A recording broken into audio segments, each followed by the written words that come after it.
Hello दोस्तों, sleepy classes में आपका स्वागत है। और इस हफ्ते के प्रीमिक्स में हम पॉलिटी एंड गवर्नेंस के कुछ ऐसे क्वेश्चन देखेंगे जो देखने में बेसिक हैं, आपकी बेसिक अंडरस्टैंडिंग को टेस्ट करेंगे और ये देखेंगे कि आप कितने पानी में हो, है ना। बहुत ज़्यादा ज़रूरी है ये असेस करना हर एक स्टेज पे कि आपको लगता है कि आपके बेसिक्स बहुत ज़्यादा क्लियर होते हैं, आपको लगता है आपने करंट अफेयर्स कवर करने की बहुत ज़्यादा कोशिश करनी है, लेकिन कई बार फंडामेंटल क्वेश्चंस जो करंट अफेयर्स से शायद इतने रिलेटेड नहीं होते हैं वो हम भूल जाते हैं during the expense of our preparation.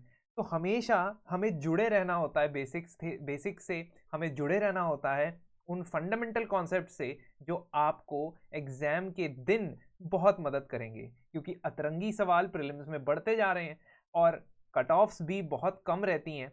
आपके अगर बेसिक क्वेश्चन गलत हो जाएं एग्जाम के अंदर due to lack of practice और ओवर कॉन्फिडेंस और you think that you know but you actually don't, आपके ये सारी चीज़ें मैटर नहीं करेंगी क्योंकि आप कट ऑफ से नीचे रह सकते हैं।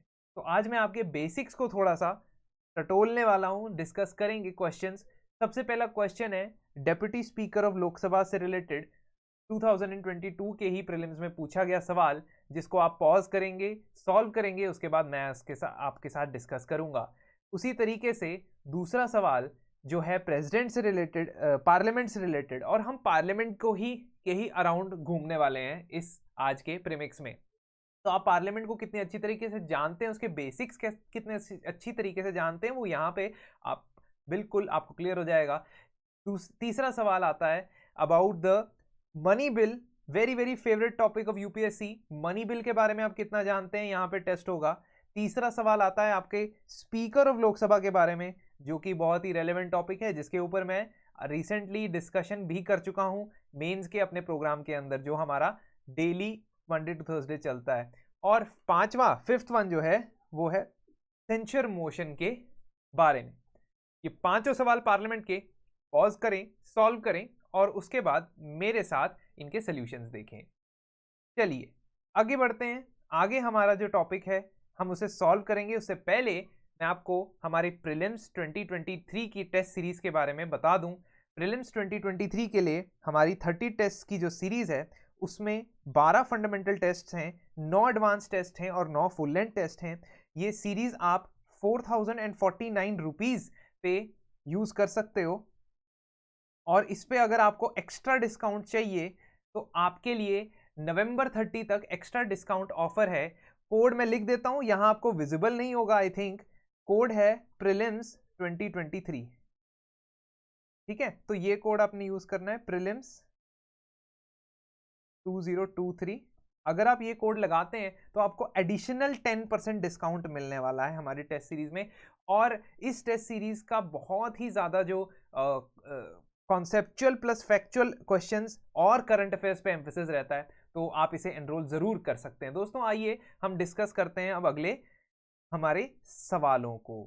हमें क्वेश्चन में क्या पूछा गया था, डिप्टी स्पीकर के बारे में क्या पूछा गया था, which of the following given statements are not correct, which of the following statements are not correct. ये हमने प्रीवियस ईयर क्वेश्चन से उठाया है लेकिन थोड़ा सा इसमें चेंज किया है। कैसे चेंज किया है कि हमने एक स्टेटमेंट के बारे में बात की यहाँ पे, जो स्टेटमेंट 3rd नंबर पे है। पहली स्टेटमेंट क्या, डिप्टी स्पीकर का चुनाव स्पीकर के कहे अनुसार होता है, स्पीकर की फिक्स की गई डेट के अनुसार होता है। तो जवाब है yes, that is what happens. Election of a deputy speaker is held on such date that the speaker fixes and secretary general को वो काम होता है कि वो उसका नोटिस भेजें। अब दूसरी स्टेटमेंट पे आओ दोस्तों। दूसरी स्टेटमेंट क्या कहती है आपको, ये कहती है कि मैंडेटरी होता है कि डिप्टी स्पीकर जो है वो प्रिंसिपल ऑपोजिशन पार्टी से हो या रूलिंग पार्टी से होना चाहिए। ऐसी कोई मैंडेशन नहीं होती है, चाहे आपकी प्रिंसिपल ऑपोजिशन पार्टी कोई भी ना हो। प्रिंसिपल ऑपोजिशन पार्टी को भी डिफाइन करने का एक तरीका है, वो 1977 के एक्ट में, लीडर ऑफ ऑपोजिशन वाले एक्ट में लिखा है कि अगर 10% ऑफ द स्ट्रेंथ किसी पार्टी की है उसको प्रिंसिपल ऑपोजिशन पार्टी कहा जाएगा। लेकिन आज के टाइम पे तो कोई भी प्रिंसिपल ऑपोजिशन पार्टी नहीं हो रहा है। तो कहने का ये मतलब है कि क्या प्रिंसिपल ऑपोजिशन पार्टी या रूलिंग पार्टी में से ही कोई एक स्पीकर हो सकता है? नहीं, कोई थर्ड पार्टी में से भी स्पीकर हो सकता है। तो कन्वेंशन के हिसाब से चलता आ रहा था कि पहले क्या होता था कि डेप्यूटी स्पीकर और स्पीकर जो रूलिंग पार्टी से होते थे, लेकिन 11वीं लोकसभा के बाद कंसेंसस होता है कि जो स्पीकर है वो रूलिंग पार्टी से है और जो डेप्यूटी स्पीकर है वो ऑपोजिशन पार्टी से है। लेकिन क्या स्टेटमेंट में क्या लिखा है? स्टेटमेंट में लिखा है कि मैंडेटरी प्रोविजन है, ऐसा कुछ भी नहीं। कन्वेंशन है, कन्वेंशन, मैंडेटरी प्रोविजन नहीं है, यानी कि ना रूल्स में लिखा है और ना ही ये आपके किसी कानून में लिखा है। तीसरी statement, both speaker and deputy speaker take oath to observe allegiance to constitution. गप गप मारी गई है इसमें, कोई भी ओथ नहीं लेते हैं स्पीकर और डेप्यूटी स्पीकर। जब वो ऑफिस पे आते हैं they don't take any oath. तो third is also not correct. Fourth, well established parliamentary practice क्या होती है कि डेप्यूटी स्पीकर की अपॉइंटमेंट के लिए एक मोशन मूव किया जाता है स्पीकर के द्वारा और उसको सेकंड करते हैं प्राइम मिनिस्टर। बिल्कुल गलत, एकदम सरासर गलत। किसी भी मेंबर को ये जो मोशन वाला हमने देखा कि स्पीकर मोशन पास करें और प्राइम मिनिस्टर उसको सेकंड करें, ऐसा कुछ भी नहीं होता है। इनफैक्ट कोई भी मेंबर लोकसभा का, कोई भी मेंबर सेक्रेटरी जनरल को एड्रेस करते हुए डेप्यूटी स्पीकर के इलेक्शन के लिए मोशन दे सकता है और उसको कोई भी थर्ड मेंबर जो है वो सेकंड कर सकता है। ठीक है, तो कहने का ये मतलब है कि हम प्राइम मिनिस्टर की इसमें कोई इन्वॉल्वमेंट नहीं है। There is no involvement of prime minister or the speaker does not start this motion but he decides the date of the election। यहाँ पे बहुत इंपॉर्टेंट है कि आपको बेसिक्स पार्लियामेंट के बारे में पता हो, यहाँ पे जज होंगे। दूसरे सवाल का क्या है? दूसरे सवाल में हमने करेक्ट चीज बतानी है। पहली चीज, president of India can summon a session of the parliament at such a place as he or she thinks fit. बड़ा ही चालाकी से सिर्फ प्लेस लिखा गया है, टाइम नहीं लिखा गया है। हमें जनरली पता होता है कि किस वक्त समन करना होता है सेशन, ये हमारे कॉन्स्टिट्यूशन के आर्टिकल 85 के अंदर लिखा गया है कि प्रेसिडेंट करते हैं, और वो भी खुद से नहीं, aid and advice of the council of ministers पे करते हैं। लेकिन क्या ये बताया गया है प्लेस कि अपनी मर्जी की जगह पे भी कंडक्ट कर सकते हैं? यानी कि उनका मन करे तो किसी और नरेंद्र मोदी स्टेडियम में जाके पार्लियामेंट का सेशन हो सकता है। क्यों? क्योंकि president shall from time to time summon each house of parliament to meet at such time and place as he thinks fit. तो टाइम एंड प्लेस दोनों है ना? हो सकता है स्टेडियम में करा ले मीटिंग पार्लियामेंट की, ऐसा भी हो सकता है, बट वो प्रेसिडेंट के डिसीजन पे है। कॉन्स्टिट्यूशन ऑफ दिस का मतलब पहली स्टेटमेंट सही है। दूसरी statement, constitution provides for 3 sessions of parliament in a year but it is not mandatory to conduct all 3 sessions. बिल्कुल सरासर गलत बात है ना। पहली बात तो कॉन्स्टिट्यूशन ये बताता ही नहीं है कि कितने नंबर ऑफ सेशन होने चाहिए, पर वो ये बताता है कि 2 सेशंस के बीच में 6 मंथ से ज्यादा का गैप नहीं होना चाहिए। तो अल्टीमेटली एट द मोस्ट आप ये कर सकते हो कि आप 2 सेशन मिनिमम 1 साल में कंडक्ट करो। ऐसा हो सकता है जनवरी में 1 सिटिंग हुई और जुलाई में 1 सिटिंग हुई, उसके बाद अगले जनवरी में 1 सिटिंग हुई, तो 3 की तो बात ही नहीं की गई है, बस आपस में गैप की बात की गई है ना। और दूसरी चीज क्या थी स्टेटमेंट में? It is not mandatory to conduct all 3 sessions. ऐसा तो कुछ भी नहीं कहा गया। तो the statement second number is बिल्कुल गलत है। और तीसरी statement, no minimum number of days parliament is required to meet, बिल्कुल सही है। बल्कि ये तो कहा जाता है कि ऐसी कोई मिनिमम नंबर ऑफ डेज होनी चाहिए। कई सारी कमिटीज ने कहा है कि 120 दिन मिनिमम रखो जिसमें सिटिंग हो पूरे साल में 365 में से लोकसभा की।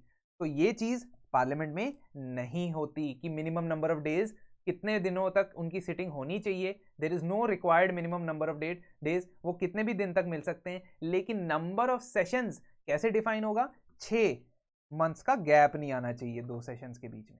और एक और चीज, हमारा जो कन्वेंशन चलता है विंटर सेशन, बजट सेशन और मॉनसून सेशन का, ये कन्वेंशन है बट ये कॉन्स्टिट्यूशनली कोई भी मैंडेट नहीं है। तो इसका मतलब स्टेटमेंट्स कौन सी सही हैं? 1 and 3 ओनली।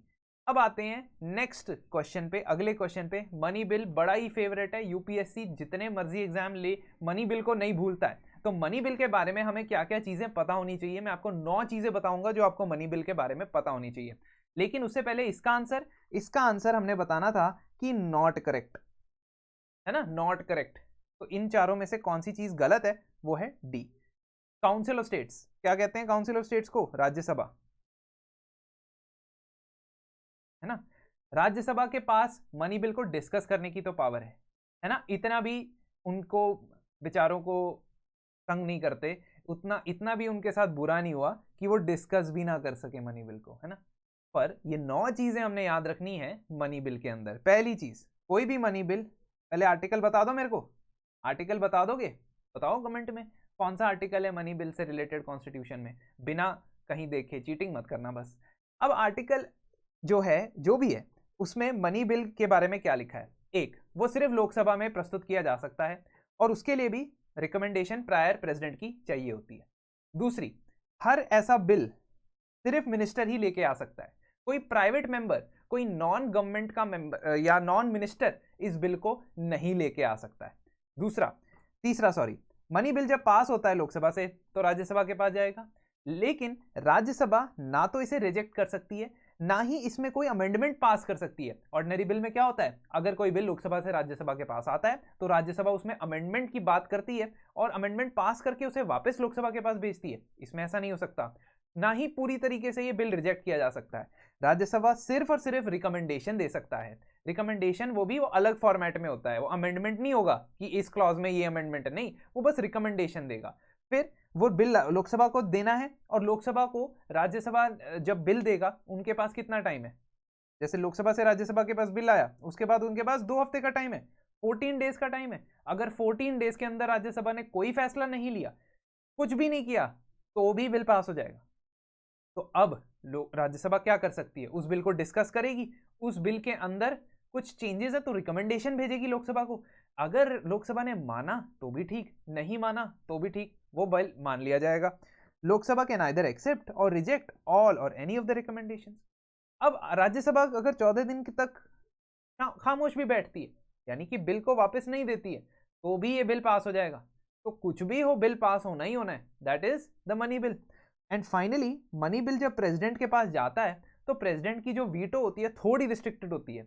आमतौर पे प्रेसिडेंट की वीटो पावर में 4 तरीके की वीटो होती है।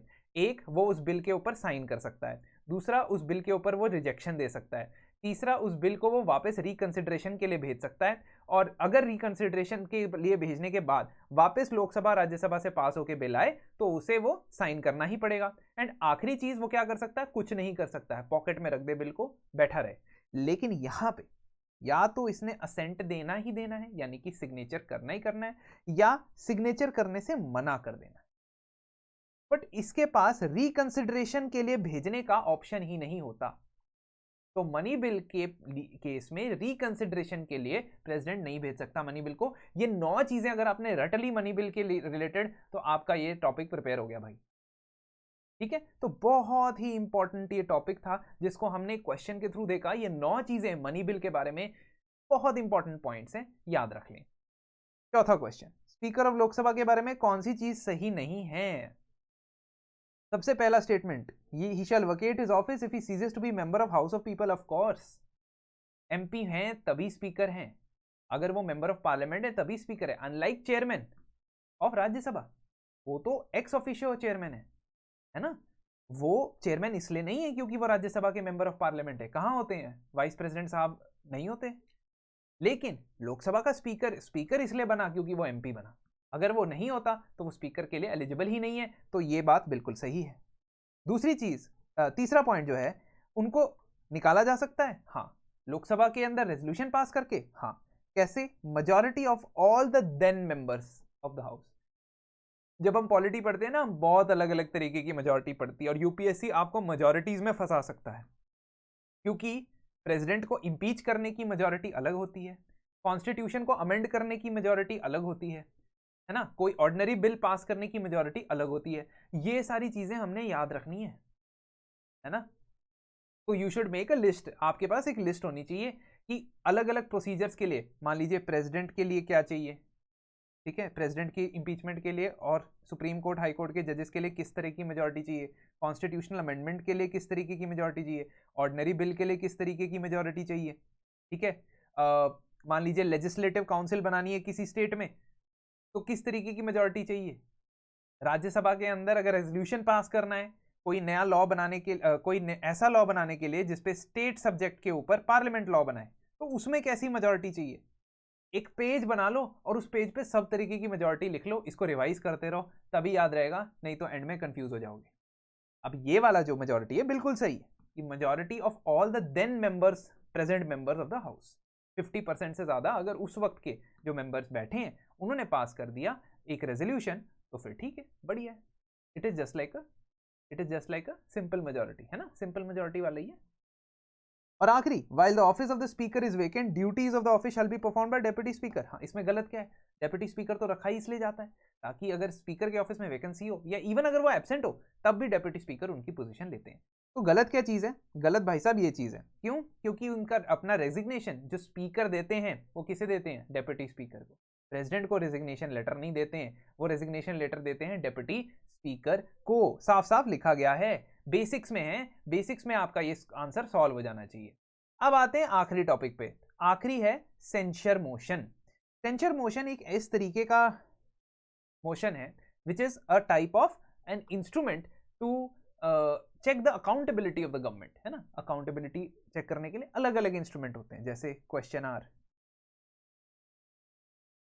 ठीक है, जैसे नो कॉन्फिडेंस मोशन, जैसे एडजर्नमेंट मोशन, वैसे ही एक है सेंसर मोशन। सेंसर मोशन में क्या चीज गलत है, यानी इनमें से कौन सी चीज सेंसर मोशन के बारे में गलत लिखी गई है। सबसे पहले तो अगर आपको सेंसर मोशन लेके आना है तो हाउस की लीव चाहिए, यानी कि परमिशन लेनी पड़ती है प्रायर, उसके बाद ही आता है। बिल्कुल सही है, ऐसा ही करना पड़ेगा। तीसरा स्टेटमेंट, क्या इसे पूरी काउंसिल ऑफ मिनिस्टर्स के अगेंस्ट मूव किया जा सकता है? बिल्कुल, पूरी काउंसिल ऑफ मिनिस्टर्स के अगेंस्ट भी इसे लाया जा सकता है या इंडिविजुअल मिनिस्टर के खिलाफ भी इसे इंट्रोड्यूस किया जा सकता है, व्हाटएवर सूट्स यू। 3 मिनिस्टर के खिलाफ लेके आना है, 3 मिनिस्टर के खिलाफ लेके आओ। 1 मिनिस्टर के खिलाफ लेके आना है, 1 मिनिस्टर के खिलाफ लेके आओ। पूरी काउंसिल के खिलाफ लेके आना है, पूरी काउंसिल के खिलाफ लेके आओ। तो ये भी सही है। और स्पीकर डिसाइड करते हैं whether the motion is in order, यानी कि एक्सेप्ट करना है उस मोशन को, आगे इस पे वोटिंग होनी है या डिस्कशन होनी है या नहीं होनी, ये स्पीकर डिसाइड करते हैं। बिल्कुल सही बात है, गलत तो इसमें कुछ भी नहीं है। गलत किस में है? ये वाला, ठीक है।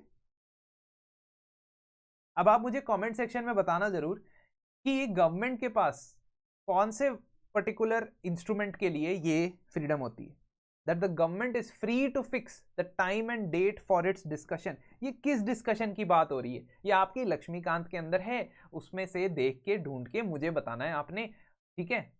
सारा काम मैं नहीं करूंगा, आपने भी कुछ करना है।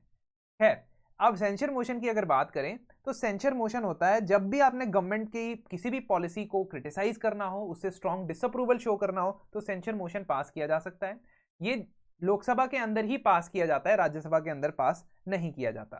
तीसरी चीज, ये अपनी स्पेसिफिक जिस रीजन की वजह से, जिस कारण की वजह से इसको लेके आए हैं वो आपको मेंशन करना पड़ता है।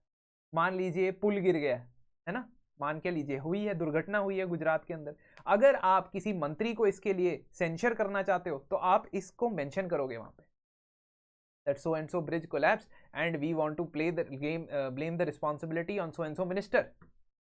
तो ये स्पेसिफिक कॉज आपने मेंशन करना पड़ेगा। अब स्पीकर डिसाइड करेगा कि इस मोशन को आगे लेके जाना है, यानी कि ऑर्डर में है, मतलब कि it is as per the rules of the house and it should be admitted or not, और उसके बाद इसके बारे में बात होगी।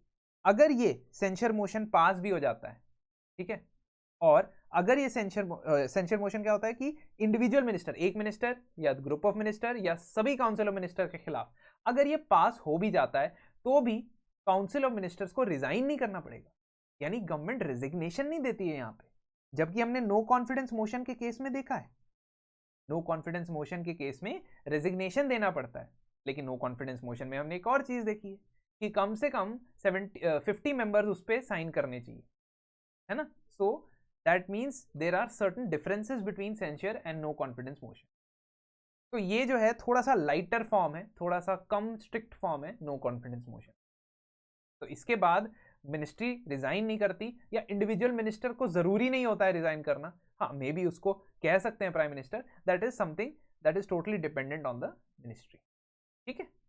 तो इस तरीके से आपने याद रखने, बेसिक्स आपके क्लियर अगर होंगे तो आपके ये सारे क्वेश्चन हो गए होंगे, and I am very hopeful कि आप इसमें हमारी इस कोशिश से अपने बेसिक्स के बारे में दोबारा रिविजिट करेंगे जरूर।